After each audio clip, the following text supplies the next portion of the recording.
Welcome back to Preparing for His Coming. This is class number 13.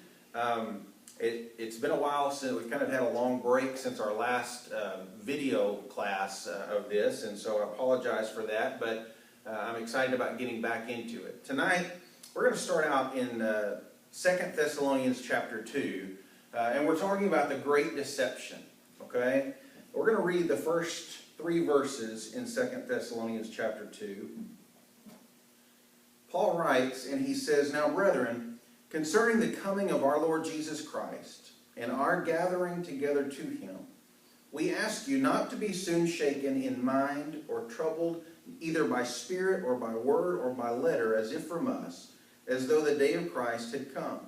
Let no one deceive you by any means, for that day will not come unless the falling away comes first, and the man of sin is revealed, the son of perdition, who opposes and exalts himself above all that is called God or that is worshipped, so that he sits as God in the temple of God, showing himself that he is God." Okay, I went to verse 4 on that one, but I want you to understand something here. Of course, we've looked at this verse before, or these verses before, and it's certainly talking about the coming of Jesus and the rapture, our being gathered together to him. And he says, don't let anyone convince you that it's already happened, because there are 2 things that you're looking for. 2 things that we as the body of Christ are told to be looking for before Jesus comes back.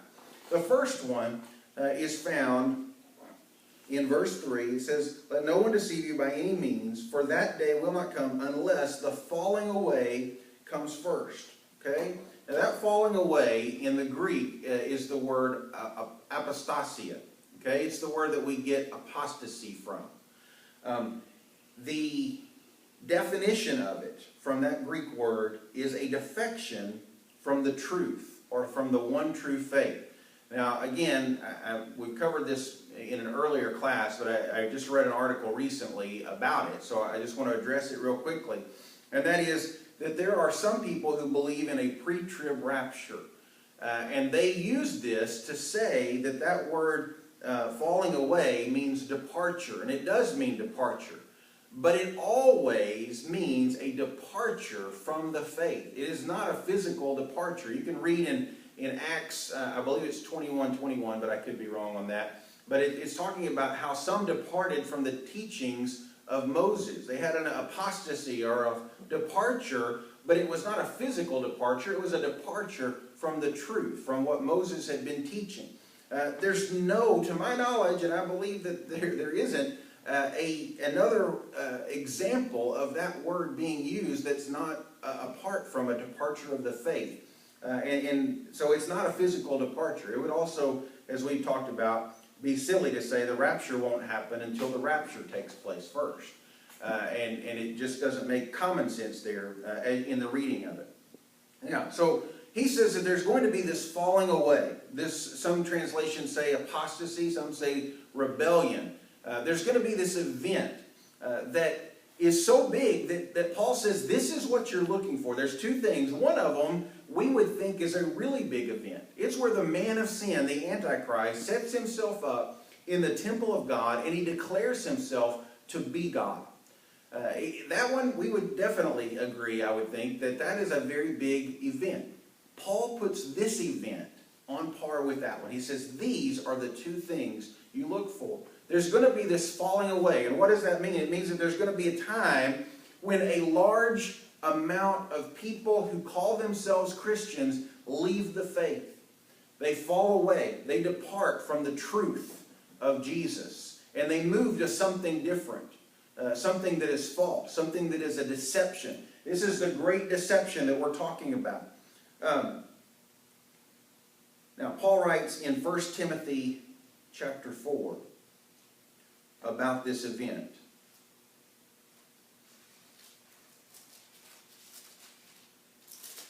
1 Timothy chapter 4, beginning in verse 1. Well, actually, it's just verse 1. He says, "Now the Spirit expressly says." Now, that word expressly means this is important. He has made a point of emphasis on this teaching. He says, "Now the Spirit expressly says that in the latter times some will depart from the faith, giving heed to deceiving spirits and doctrines of demons. And it goes on to talk about some other things there that they're going to teach. I don't want to focus on that right now. But what I want you to understand is that this is something that the Word has told us is going to happen. That there is going to be a time when people leave what is true and accept what is false. Jesus, when he was asked in Matthew 24, how are we going to know when you're coming back? What are the signs of your coming? Matthew 24, verse 3 says, "Now as he sat on the Mount of Olives, the disciples came to him privately, saying, 'Tell us, when will these things be, and what will be the sign of your coming and of the end of the age?'" Okay, definitely in the context of his return. And Jesus answered them in verse 4. He says, Jesus answered them and he said to them, "Take heed that no one deceives you." That's the first thing that Jesus said when in response to his second coming and the end of the age. He said, "Take heed that no one deceives you." So what he was saying there, I believe, is that deception is probably the single most defining sign or aspect of the end times, of the times leading up to his return. Deception is already everywhere, but I believe it's even going to get worse. And we're going to spend the next few classes talking about some of those deceptions and some of the ways that the enemy is already creeping into the church and into the world and in a variety of different things. Stay in Matthew 24, but move on to verses 23 and 24. And this is talking about the great tribulation here. He says, "Then if anyone says to you, 'Look, here is the Christ,' or 'there,' do not believe it. For false Christs and false prophets will arise and show great signs and wonders, to deceive, if possible, even the elect." So again, he says, during the great tribulation, this is during the time once the Antichrist sets himself up in the temple of God, is revealed as the Antichrist. He said that deception is going to continue, and there are going to be people, or at least one person, claiming to be the Messiah, claiming to be God. And he says, don't believe them, don't receive it. And he said, this is going to be so deceptive and so intriguing to people that even the elect, if possible, could be deceived. Now, there are some people that teach that says, if possible, so that means it's not possible. But it is, because if you remember, Jesus just told his disciples, take heed that no one deceive you. And then he also says, don't believe what they're saying, because this is so deceptive that you might even get sucked into it. Even the Greek wording of it actually implies that it is possible for us to be deceived. So we have to take action. We have to be on guard. We have to be vigilant. And we certainly have to know what the truth is so that we don't get sucked into the great deception. We also know that in Jeremiah 17:9, you don't have to turn there, but Jeremiah 17:9 says that the heart is deceitful and wicked.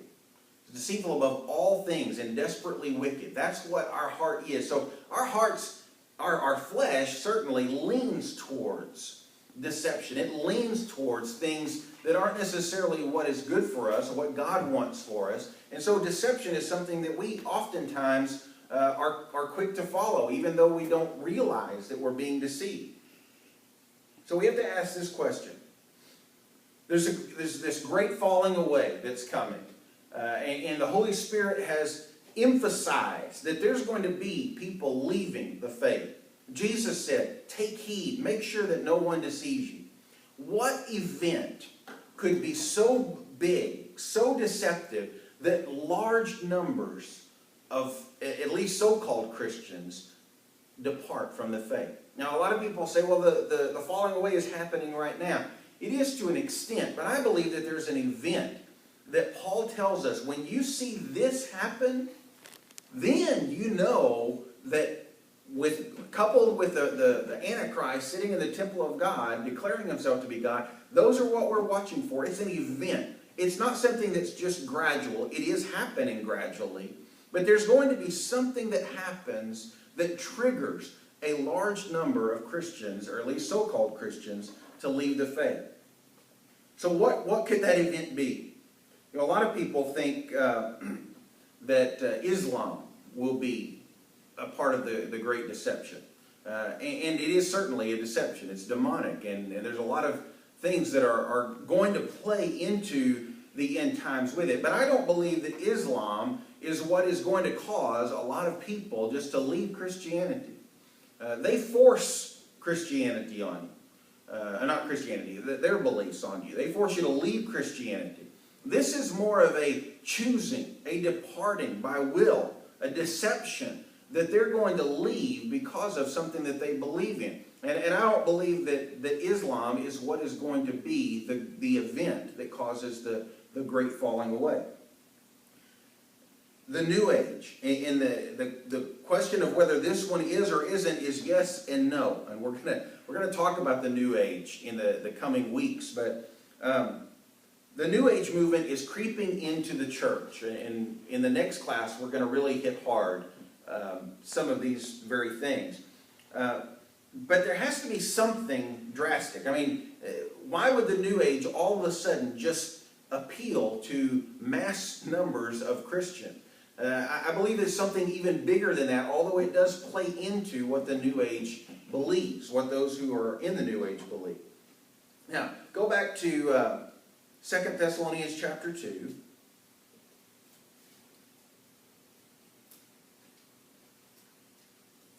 Second Thessalonians chapter 2. This time we're going to start in verse 8.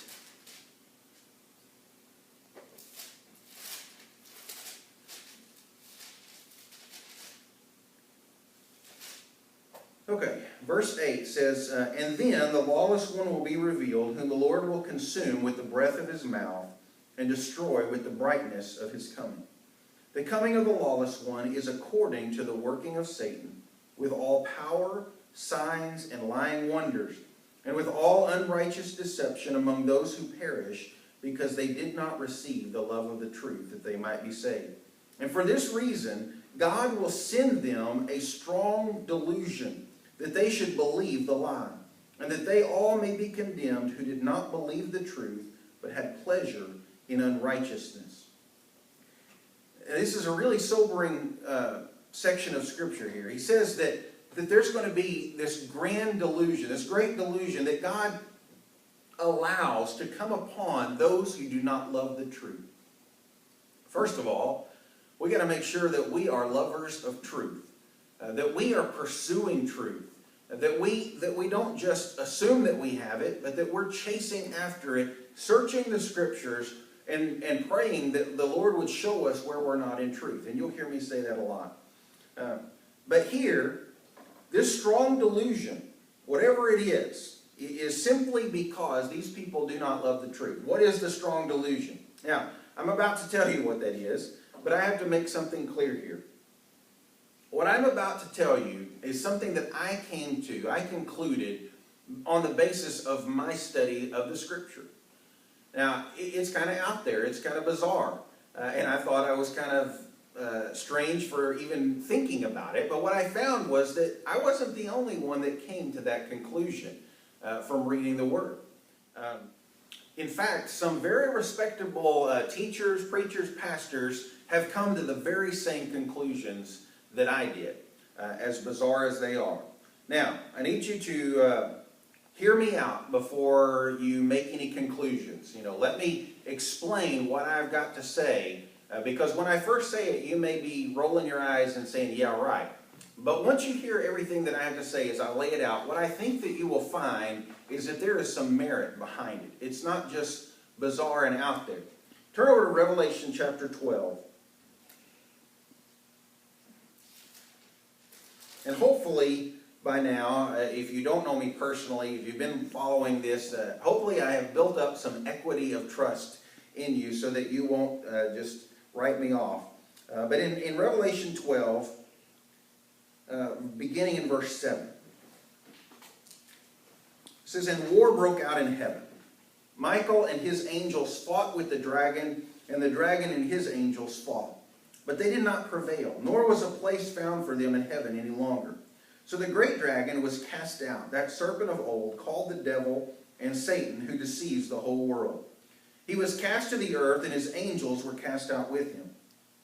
And then I heard a loud voice saying in heaven, Now salvation and strength and the kingdom of our God and the power of his Christ have come, for the accuser of our brethren, who accused them before God day and night, has been cast down. And they overcame him by the blood of the Lamb and by the word of their testimony, and they did not love their lives to the death. Therefore rejoice, O heavens, and you who dwell in them. Woe to the inhabitants of the earth and the sea, for the devil has come down to you, having great wrath, because he knows that he has a short time. Now, remember that I believe that this is a future event. In fact, I think it has to be a future event. Okay, we've been taught that this was, and we discussed this in an earlier class, but I just want to go over it real quickly again.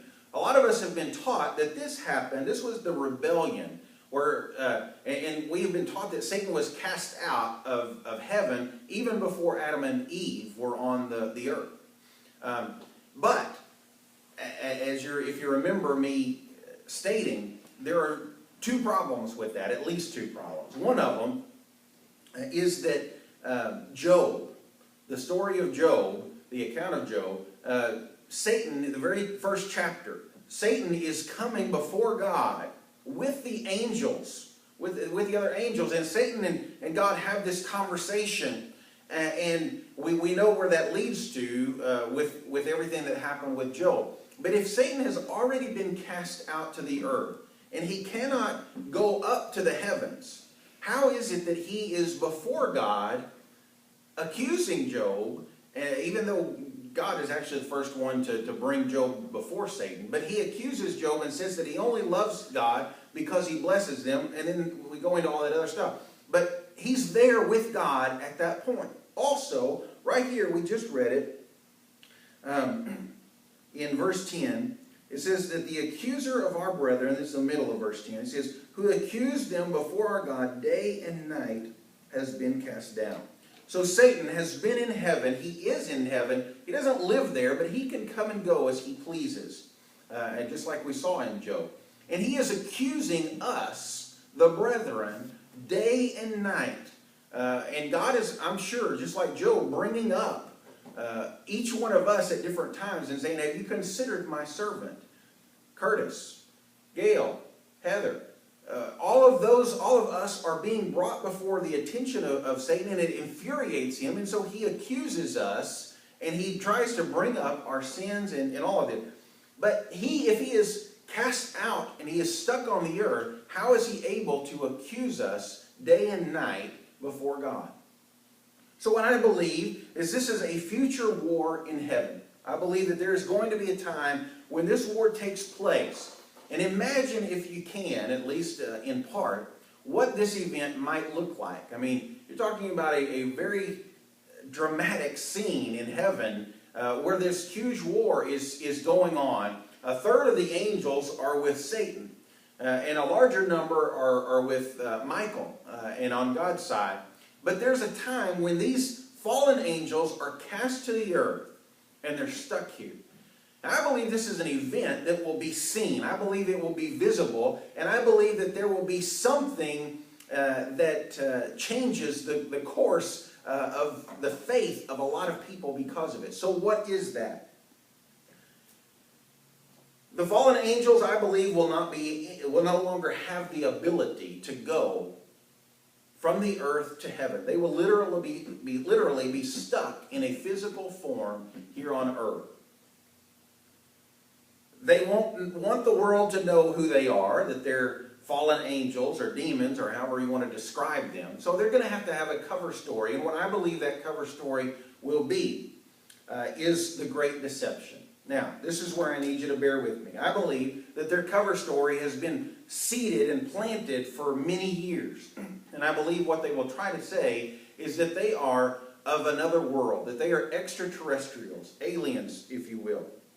They will appear as extraterrestrials who have arrived to help us, and they have come to enlighten us and to bring us to a higher level of spirituality and a higher level of consciousness. I believe that they're going to come with a lot of answers to world problems. And it's going to be a time that really shakes people to their core, because if you can imagine that event, it would just be startling unless you knew the truth. Now, I'm going to back some of this up, and so, like I said, you're going to need to follow me to the end here. Now, I'm getting ahead of myself, but in Genesis chapter 6,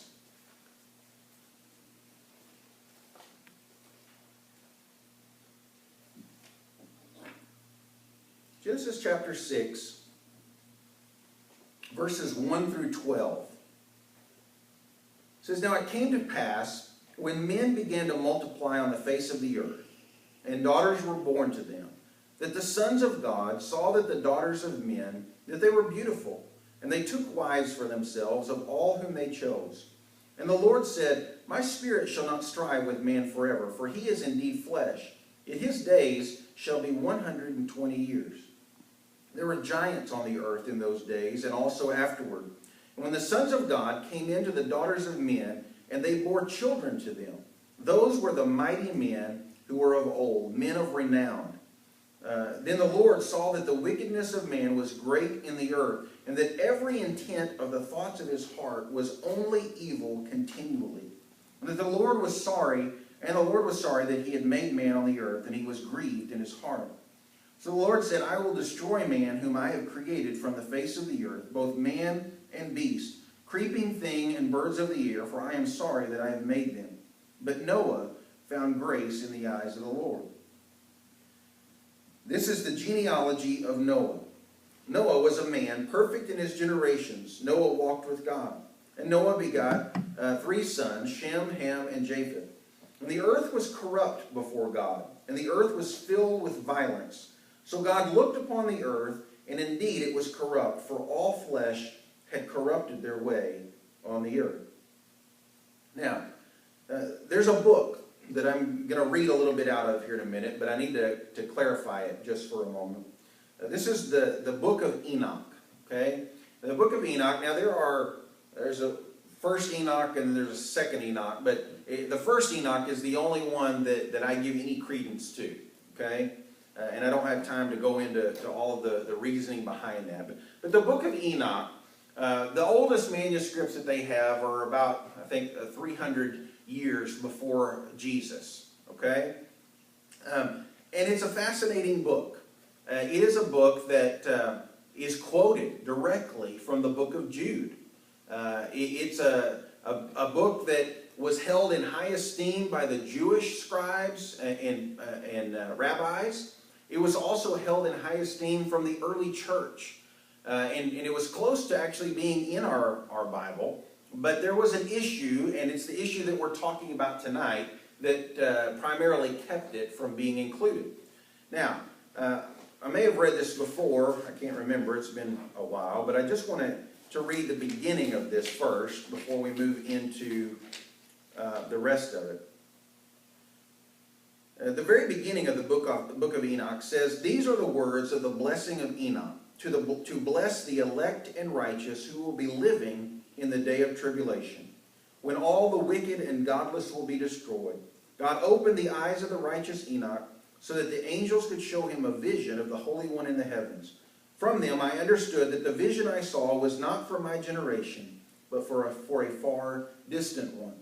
So the Enoch says from the very beginning, and again, I'm not saying this is scripture, but I am saying there is some truth in here, because like I said, it's quoted straight in the book of Jude and was held in high esteem. But he says, this book that I'm writing, it's not for my generation, it's for a far distant one. It's for those who will be living in the day of tribulation, the great tribulation that we're talking about. He says, this is what I'm writing about, and these are the people I'm writing to. Now, I want to read just a little bit out of Enoch in 6 through 8. It says, "It came to pass in those days that the children of men multiplied, and beautiful and fair daughters were born unto them. The angels, the sons of the heaven, saw and lusted after them, and they said to one another, Come, let us choose wives from among the children of men, and beget children. And their leader, Simyaza, said to them, I am afraid that you will not truly agree to do this deed, and I alone will have to pay the penalty of this great sin." And they all answered him, saying, "We should all swear to bind ourselves by a mutual oath not to abandon this plan, but to do this thing." So altogether they bound themselves by an oath. There were 200 total that descended in the days of Jared upon Ardis, the summit of Mount Hermon. And they called it Mount Hermon because they had sworn and bound themselves by oath upon it. And it tells them their names, but I'm not going to read all their names. It says, "These leaders led the rest of the 200 angels. Each of the 200 chose a wife for himself, and they began to go in unto them and to mate with them. And they taught them sorcery and enchantments and the cutting of roots, and they made them acquainted with plants. These women became pregnant and gave birth to great giants, whose height reached up to 3,000 ells. These giants consumed all the food, and when men could no longer sustain them, the giants turned against them and devoured mankind. They also began to sin against birds and beasts and reptiles and fish, and to devour one another's flesh and drink the blood. Then the earth laid accusation against the lawless ones. Azazel taught men to make swords, knives, and shields, and armor from the metals of the earth. He taught the women how to see behind them, how to make bracelets, ornaments, and other kinds of jewelry using precious stones, and the beautifying of the eyes with makeup in various colors.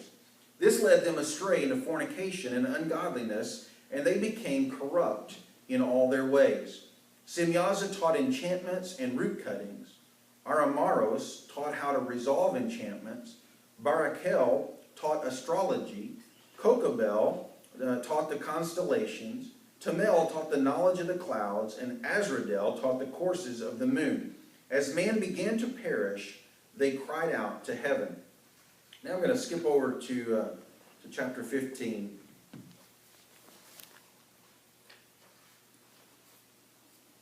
This is really fascinating here. It says, "My judgment for the giants is this." This is the Lord speaking. He says,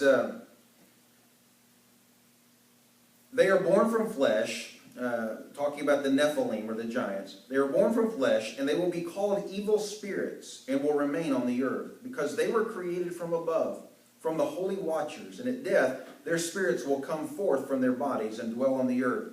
They will be called evil spirits, and the heavenly spirits will dwell in heaven. But the terrestrial spirits who were born on earth will dwell on earth.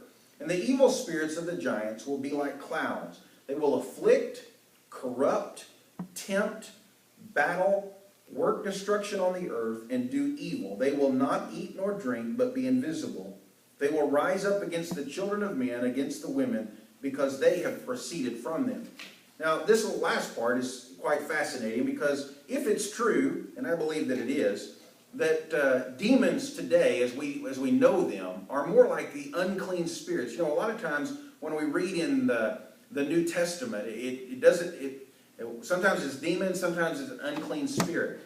And I believe that most of the demons that we battle today are actual beings, but they're the spirits of the Nephilim, the giants. Now, all of that said, we have this account in Genesis 6 about the sons of God. Now remember, they're the B'nai Elohim. That Hebrew word is always used of angels. It's not used. There's a lot of people that try to make this the line of Seth, that they're just men. But this is not men. These are angels who had relations with women, and they had these offspring that were giants. Now, if it's the line of Seth, you don't just get giants all of a sudden out of normal men having relations with normal women. There was something unusual about it, and it's because you have spirit beings with human beings, with flesh, and it created this spirit human that were the giants, the Nephilim. Now, if you think about it, think about the stories, the mythologies of all around the world. The Greek mythology, Roman mythology, these are gods or demigods, and they go by different names, but they have the same stories. And most of those stories revolve around a god coming to have a relationship with a human woman. And then they have these demigods as children, these men of renown, Hercules, if you'll remember. We have all of these myths these legends, and we thought, or at least most of us have thought, that those were just made-up stories.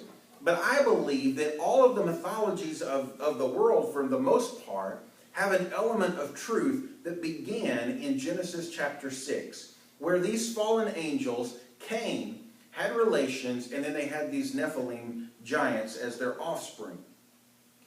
You know, the gods that we hear about in mythology, gods with a little g, are Zeus, Jupiter, Poseidon, Neptune, Aphrodite, Venus, Eros, Cupid, and they have a lot of different stories, but they're all tied to the very thing that we read here in Genesis 6.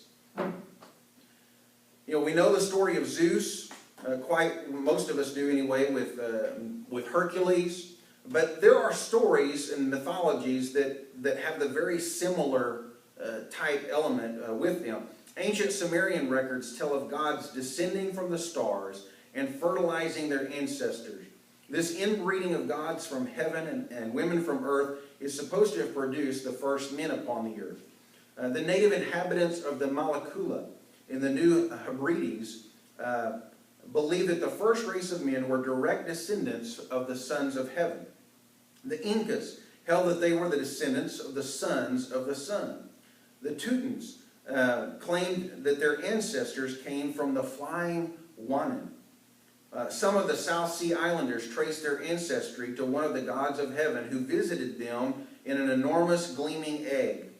The Koreans believed that a heavenly king, Hawanan, sent his son, Hawanung, to earth, married an earth woman who gave birth to Tanung Wangom, and it was he who was supposed to have welded all the primitive tribes together into one kingdom.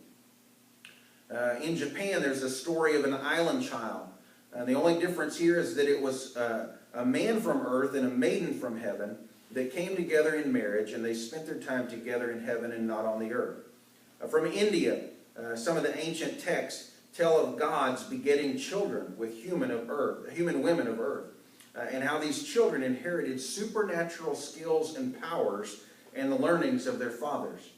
A similar mythology is found in the Epic of Gilgamesh, where we read of watchers from outer space coming to planet Earth and producing giants. An early Persian myth tells that before the coming of Zoroaster, demons had corrupted the earth and allied themselves with women. Now, these are just a few of the examples, but there are stories and mythologies all throughout the world that tell this same account. If you think about it, to me, when I began to put all this together, it began to put some pieces into the puzzle that I had been curious about as a child.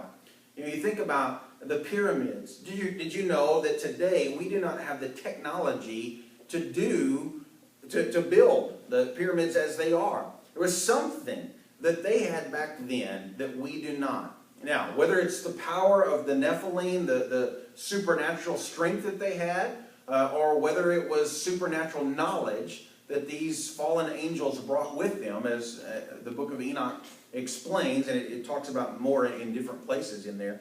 But I don't know. But we begin to see that this is a story that has been going from the very beginning.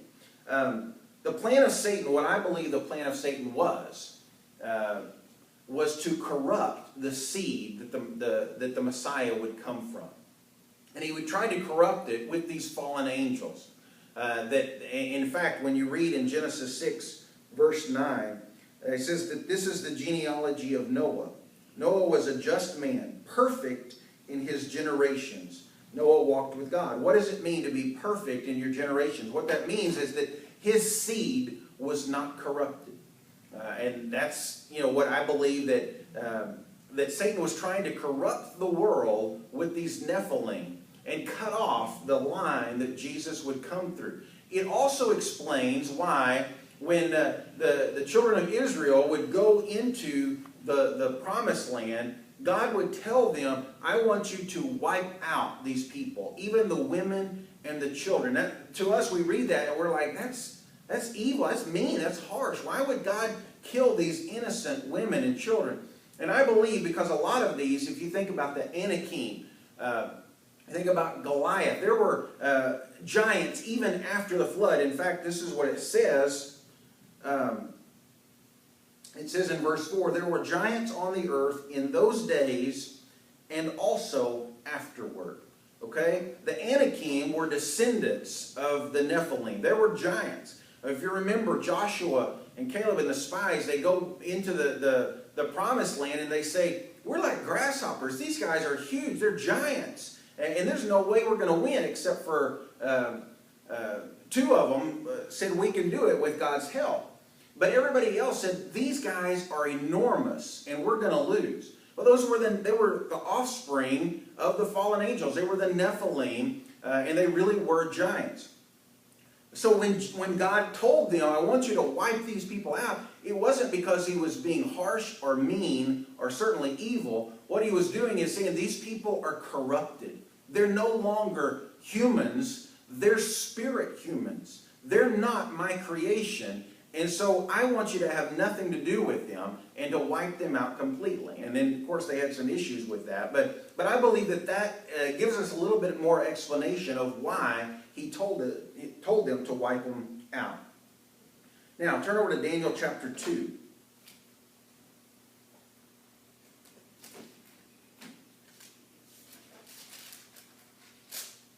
Daniel 2.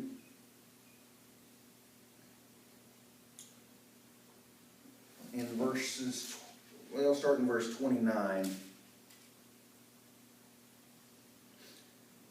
says, as for you, O king, this is Nebuchadnezzar, and if you remember, Nebuchadnezzar had this dream, and he wanted somebody not just to interpret the dream, but to tell him what the dream was. And Daniel was the only one that could do it because he had divine revelation from the Lord. Verse 29 says, as for you, O king, thoughts came to your mind while on your bed about what would come to pass after this. And he who reveals secrets has made known to you what will be. But as for me, this secret has not been revealed to me because I have more wisdom than anyone living, but for our sakes who make known the interpretation to the king, and that you may know the thoughts of your heart. You, O king, were watching, and behold, a great image. This great image, whose splendor was excellent, stood before you, and its form was awesome.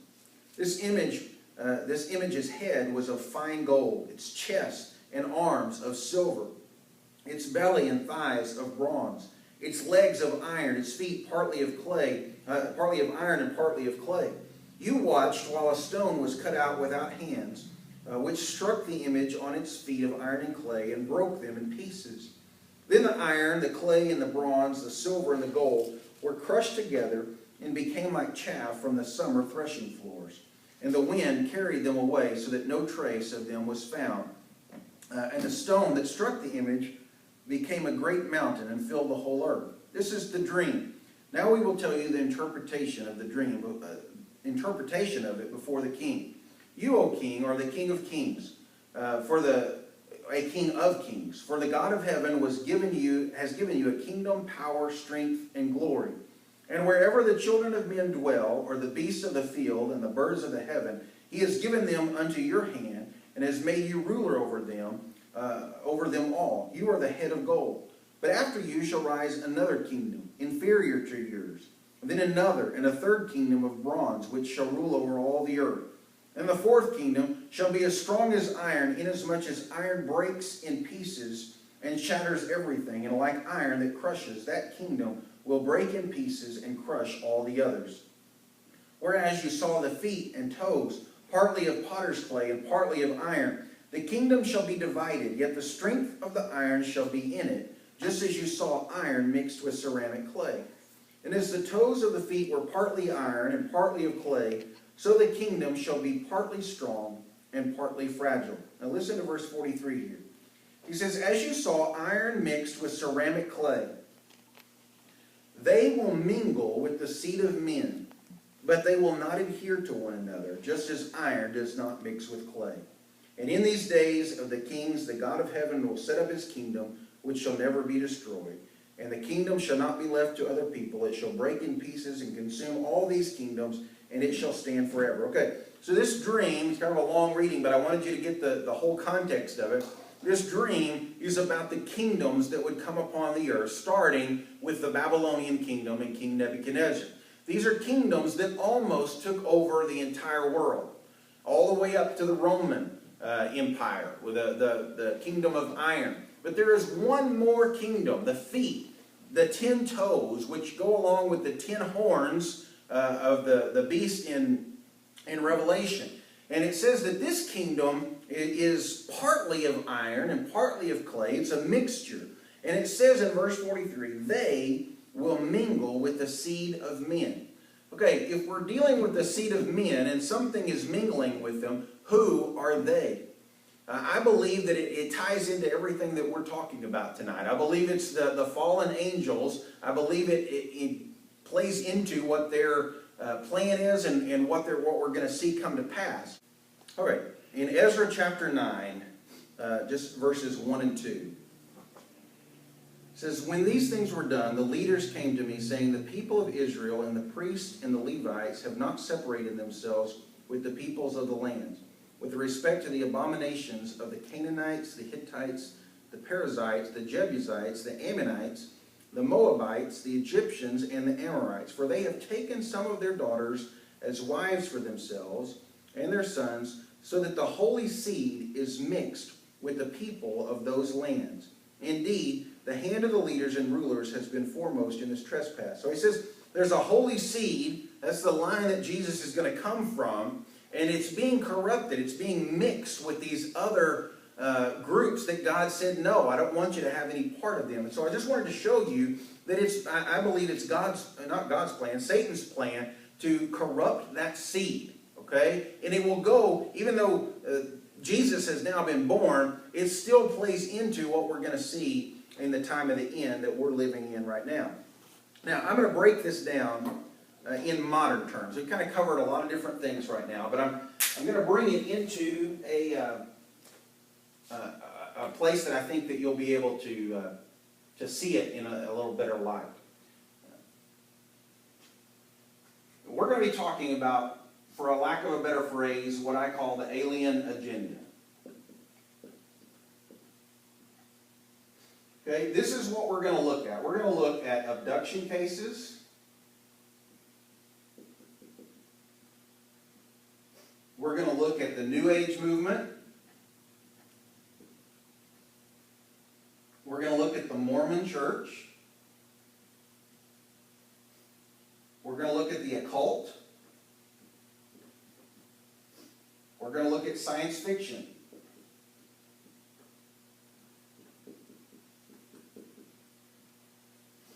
We're going to look at the Catholic Church.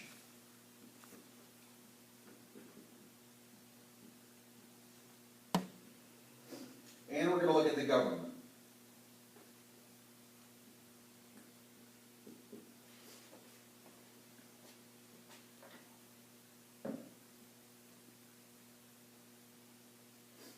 Okay, let's start with alien abductions. Now, most of us, I don't know if you're like me, but I certainly used to think these people are just off their rockers. I mean, they're either wanting attention or they're just mentally ill and they've just made up these stories or hallucinated them or something.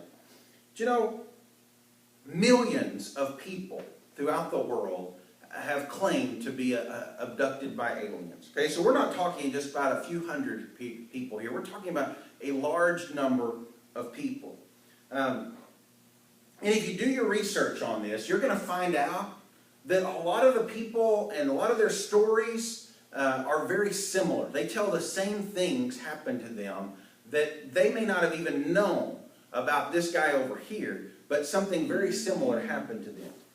Now, there are 10 things that if you do the research on abduction cases, and there are great books out there talking about similar things of what I'm talking about, that these are not real aliens, they're not extraterrestrials, they're demonic entities, they're fallen angels that are deceiving the world. But this is what you're going to find if you do the research on these abduction cases. Number one, you will find that those who are abducted are not followers of Jesus in general. There are very few, if any, and even the ones that are listed are probably not real followers of Jesus. They may just be going to church. And as we know, there are a lot of people that attend church, but it doesn't mean that they're going to heaven because they don't have a relationship with the Lord. Number two, you will find that most, if not all, of those abducted have been involved in the occult or some paranormal ritual, or that someone in their family has been, okay? So we've already mentioned the occult here, but almost every abduction case has some tie-in to the occult. Number 3, you will find that the aliens did something of a sexual nature to them, and that they were interested in their DNA. We'll talk more about DNA later. Number 4, it says, you will find that the aliens come all across the universe to tell these people not to follow Jesus. They have a very anti-Christian, anti-Jesus message. And they don't talk about don't follow Buddha or Muhammad, but they specifically make a point to say, do not follow Jesus. Now, not every abduction case does that, but a lot of them do. Number 5, you will find that the aliens bring fear and terror with them, which we know those are tools of the enemy. We know that that's how Satan operates, fear and terror. Number 6, you will find that those abducted experience strange paranormal phenomenon after they have been abducted. Even when they're back in their place of normalcy, they experience strange things levitating or just odd things happening. Number 7, you will find that the aliens speak of a great distress that is about to come upon the world. Number 8, you will find that the aliens say that they are here to help. There's a lot of different things that you can look into in regards to how they say that they're going to help. Number 9, you will find that the aliens say that they have seeded life here on Earth. That's an idea that is called panspermia. That they seeded life, and they went back to wherever they live or wherever they're exploring, but life began because of them. Number 10, the name of Jesus causes these aliens to leave. Tom Horn has written some books that detail some of these things. His sister had a visitation of little gray men with big bulbous eyes. And there were some things that happened that made him wonder if these weren't actual aliens, but if they weren't demonic forces. And so he encouraged his sister to, when they came, to begin speaking the name of Jesus. And when she did, they immediately left. And that is not just that one case. That's in quite a few cases now. So there's a spiritual element, and I believe beyond a shadow of a doubt that they are not aliens, but that is their cover story. Now let's move to the New Age. The New Age is all connected to the lie that started at the very beginning. That it began in the garden, that we can be like God. In fact, we can be God. We can be a God. They believe that God is a force, and that the God force, or the Christ consciousness, is available for us to use and to allow it to ascend us into a higher level of consciousness. Now, they believe in the ascended masters. They believe that Muhammad, Jesus, Buddha, they call them ascended masters. They were them on earth to teach us and help us, and then they ascended into that higher level of consciousness, and they're trying to help us to do that very thing. They teach that Jesus was not God, but that he was a man who became a God and who is one of the ascended masters. The light bearers, those are known as the New Age followers. They are those who are awaiting the return of the ascended masters. They are awaiting these extraterrestrial beings to come and to bring the consciousness of earth into that higher level. They're waiting for a superhuman being who will lead the world into a time of peace and harmony, which we certainly can see will probably be the Antichrist. It says these extraterrestrial beings or demons have contacted some humans, and they do what are called channelings. In fact, you might be surprised at what the channelings and where they've taken place. They've taken place in our government. They've taken place in the United Nations, in some places that you wouldn't ordinarily just think that these are the places that they would take place in. But now, this is the message. There are 7 things here that I want to share with you. The message that these extraterrestrials channel. Now, I believe that, again, this is a demonic thing that's taking place. But this is the message that they speak through these people. Number 1, we are coming to help bring the world to a higher consciousness. Number 2, we seeded the earth and we started life here, panspermia. Number 3, there was once one religion in the world, but we've all messed it up and we've divided into all these different faiths and different religions, but they're coming to unite all of these faiths back to where they should be. Number 4, they speak a message that people shouldn't see Jesus as God, but only as an ascended master. And they also teach that he will return to bring enlightenment to the world.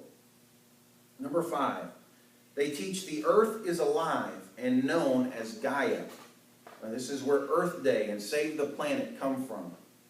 They say that we have abused Gaia, the earth, and that because of that, very difficult times are coming upon the earth. And Gaia will purge the world of many people. Now that's all tied, I believe. They know what's coming in the Bible. They know what God is going to do. That in the last days, in that 70th week of Daniel, and specifically in the wrath of the Lord, that there are going to be exceedingly difficult things that come upon the earth, both in nature and directly from God. And so this is their cover story. And even now, those things are increasing. Earthquakes and different things like that. And so they're just trying to prepare people and give their version of the story. Number 6, they are fascinated with human DNA. Number 7, they are fascinated with Israel and specifically Jerusalem. Now, not all of them are the same, but do you see that these are very similar to what happens to those who have claimed to have been abducted? A very similar message is coming to those people. That moves us to the Mormon Church. Joseph Smith wrote the Book of Mormon. And he wrote the Book of Mormon after he claimed that otherworldly beings spoke to him. The Mormon Church believes that God was once a man. And that all of us, now Mormons they say would get there faster, but all of us eventually will become God, a God of our universe. The God of this universe used to be a man, and now we will become gods as well. And so they don't believe in just a few different gods, certainly not one God like we do, but they believe that in billions of gods, that every person eventually will get to be a god. It's very similar to the New Age message. Now, Mormons, a lot of people don't realize what they believe. In fact, because of Glenn Beck and Mitt Romney and some of those guys, they're good people. They have morals and they do claim to follow Jesus to a point, but they have a very different belief system than we do. Now, they teach that Jesus was a separate God from God the Father, but he was a created being. He was born of a natural birth. And he was the brother of Lucifer, and that Jesus had several wives. Now, again, we see the similarities between the New Age, otherworldly beings coming to impart a message that we can become gods. Now remember, in 1 Timothy 4:1, it says that some would depart from the faith, giving heed to the deceiving spirits and doctrines of demons. Now, that brings us to we've already kind of covered the occult with the abductions. We're going to read more about it here in the science fiction aspect of it. I found this really fascinating to learn about. There was a man by the name of Aleister Crowley. This man was an evil man who was very involved in the occult. He wanted to summon a demon. And evidently, according to several people, he succeeded in that regard. Another man by the name of Jack Parsons became fascinated with Crowley's work, and he began following him and his teachings. even to the point where he called Crowley his father, his spiritual father. Now, Jack Parsons is an interesting guy. Jack was a rocket engineer for NASA. And without his work and without his ideas, NASA would never, most likely, have put a rocket into space, much less on the moon.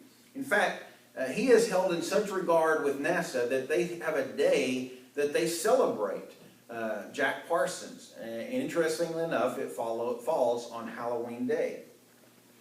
Parsons, not only was he an occultist who had the same desires to summon a demon as Crowley, but he had a very interesting social life. He had a lot of people that would come to his house for a variety of things to be entertained by. But he entertained many well-known people that most of them either were or became very popular science fiction authors.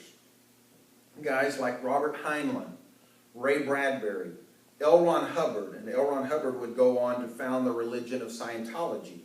And most of these guys wrote about aliens, and they all had spiritual message and themes and undertones in their books. One book that is of particular interest to me, and I read it a year or so ago, is by Arthur C. Clarke. It's called Childhood's End. It details the events of extraterrestrial beings coming, revealing themselves to Earth, but they're hiding what they look like. They only speak to people, certain people, and even when they speak to them, it's in a room where they don't see who they are. They just hear their voice. At the end of the book, they reveal themselves. Now, there's a lot of things that have happened in between there, but at the end of the book, they reveal the reason that they did not want to show themselves to the people, because they look like what the Bible calls Satan, Lucifer, or demons. Now, many science fiction movies are conditioning us and helping us to get ready for what I believe is the disclosure to come. Gene Roddenberry, he was the creator of Star Trek. In 1975, he was broke, he was depressed, he was in a very dark place, and he was approached by a British former race car driver named Sir John Whitmore, who was associated with a strange organization called Lab 9. Now, even though it was not known to the public, Lab 9 was sort of like a version of the X-Files. It was dedicated to the research of paranormal activity. And they had a different agenda, though. They claimed to be in contact with a group of extraterrestrials known as the Council of Nine, or simply the Nine, who had been communicating through channelers and psychic mediums. The Nine claimed to be the creators of mankind and had informed the channelers that they would be returning to Earth soon. Lab 9 had wanted to hire Roddenberry to write a screenplay based on the Council of Nine's imminent return. To help Roddenberry in his research, Lab 9 flew him out to their headquarters, located in a place in New York, on a large estate there. And there Roddenberry met and interviewed several psychics and prepared the groundwork for his script. Now, all of this ties the occult to science fiction.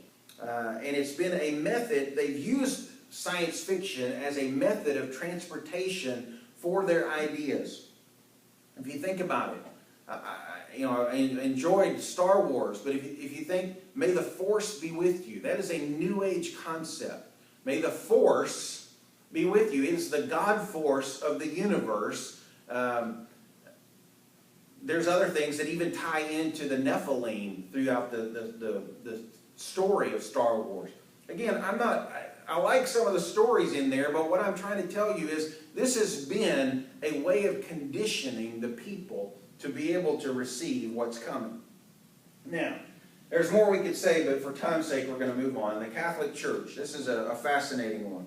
Did you know that the Catholic Church, not only have they been looking for extraterrestrial life, but they are expecting to find them soon. In fact, some have said that they are already here and they've made contact with them. They have an observatory, the Vatican does, in Arizona that they share with NASA, and they use a telescope ironically enough, named Lucifer, where they are examining the heavens, trying to find these extraterrestrial beings. Vatican leaders have made statements that if they find aliens, they would be willing to baptize them if they needed it. Even the current Pope that we have, Pope Francis, has said that he would baptize them if they came. They also have stated that we may need to change our theology if these aliens come and give us some new information. They have said that we are a fallen race, but these extraterrestrials, they may not have fallen. They may still be in communion with God, so they may be in a better place than we are, and we may need to receive their message, their teachings, and change our very own. One Vatican astronomer says this: Christians will not immediately need to renounce their faith in God simply on the basis of the reception of this new unexpected information of a religious character from extraterrestrial civilizations. However, once the religious content originating from outside the earth has been verified, they will have to conduct a rereading of the gospel inclusive of this new data. I don't know about you, but that's a little bit scary to me, that the Vatican Church is teaching this or speaking this. Now, the average Catholic probably knows nothing about this, but these are statements that have been made by the leadership of the Vatican. Moving on, and there's an interesting book by Tom Horn and Chris Putnam. It's called Exo Vaticana. Pretty thick book, but it details a lot. It goes into a lot more depth and detail than what I've done about the Vatican Church and their role with the alien agenda. Okay, that moves us to government. Apparently, that there is a secret group in the government known as the Collins Elite that is aware of the true origin of the aliens, that they're not extraterrestrial, that they are actually demons or fallen angels. They reached out to a Presbyterian minister who had posted some things about that very thing. If the stories are true, and I believe that they are, a small group of government people suspect that the aliens are in fact demons, and unfortunately, they've responded to this threat in not the wisest of ways. Not knowing how to deal with them. Now, just because you know something's a demon, if you're not a follower of Jesus, it doesn't mean that you handle it the right way, and they didn't, or they haven't. Not knowing how to deal with them, they began to try to control them. And it's caused a lot of issues. And there's a book called The Final Events, Demonic UFOs, Alien Abductions, the Government, and the Afterlife, that gives some insight into this story. It'll tell you about the Collins Elite and his journey in what they've tried to reach out and contact. Now, the author of the book is not the Presbyterian minister. In fact, the author of the book doesn't even believe this. He doesn't believe that they're demons, okay? But he felt led to write this book, and so he just gives the facts. He doesn't really state his beliefs in there, but he gives the facts. They're very compelling, and they're very fascinating and interesting. And it actually gives the book a little more credence because he's not trying to push an agenda. He's just telling this is what these people reached out to him and told him, but he doesn't even believe it. So the Collins Elite, some of them have tried to control the demons. In fact, I should say that the author of this book is not even a Christian. But you can go into the book, and I won't go into detail tonight, but they're making the situation worse. And if what they're actually trying to do is true, it's quite frightening. But did you know that 90% of humanity believes in the existence of extraterrestrials? 90% of humanity. We are, like I said, we've been conditioned in our TV shows, in our movies, and I know, I absolutely know that this is far out. I know it's a bizarre idea, but I truly believe that this is going to be the cover story of these. In 1948, Israel became a nation, okay, fulfilling Isaiah 66, 8 or 10. In 1948, the very first UFO was sighted. It was in 1948 that the UFO phenomenon began. And I believe that they're getting ready for their return, for that moment that they're kicked out of heaven and stuck on the earth. And instead of just shocking us with that they're fallen angels, that they really are going to try to convince us. And I think that they have convinced us. In fact, going back to the Catholic Church for just a moment, there's one Catholic priest from the Vatican who is telling people that they have already made contact with them, and if a member of the Catholic Church makes contact with them, to receive what they have to say and to know that they are not demons. That's exactly what they've said. They're not demons. Don't worry about it. Receive what they've got to say because they're here to help us. This is not something that I necessarily like to put out, because I know I've lost some friends because of some of this type of stuff. People that think that I'm just crazy. You don't have to believe what I believe, okay? But I'm sharing it with you because I feel like you need to be aware of what's coming.